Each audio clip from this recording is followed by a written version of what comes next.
हम अक्सर राजा बाजार जाया करते तो मेरी अम्मा लेती थी चुनरी का दुपट्टा तो वो कहती चुनरी, मुझे अभी तक याद है वो एक धागा से लिपटा होता था, फिर वो अब लेकर आते थे। It is that dupatta, right? ये मेरे हस्बैंड ने बनवा के दिया मुझे, ये हस्बैंड और ये ये दुपट्टा। ये अचानक से प्यार क्यों उमंड पड़ा हस्बैंड को इस उम्र में? क्या हुआ ऐसा? क्या दिया आपने? नहीं, वो अचानक तो नहीं, लेकिन ये है कि चूंकि वो जिस जगह पे हैं वहाँ पे तो यही कुछ होता है, चुनरी प्रिंट्स और लोक विरसा में, तो वहाँ पे ये सब कुछ होता है ना। तो खूबसूरत लग रही हैं आप आज, आप तबाहियां फेर रही हैं।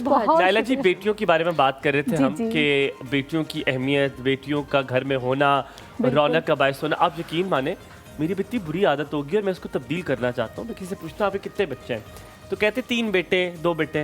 मैंने कहा ओहो बेटी नहीं है।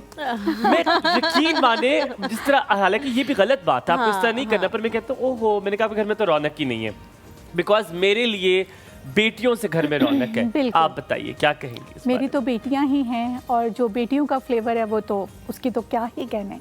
इतनी रौनक, इतनी मतलब बेटियां जो होती हैं ना, मुझे लगता है वो पैदा तो वो बेटियां होती हैं लेकिन वो कुछ अरसे के बाद आपकी माएँ बन जाती हैं। इतनी केयरिंग, इतनी लविंग, ख्याल करना, मामा ये खा लें, मामा ये कर लें, आप थक गए हैं, बाबा के आगे पीछे, मतलब कोई लाइफ नहीं है अगर बेटियां ना हो तो।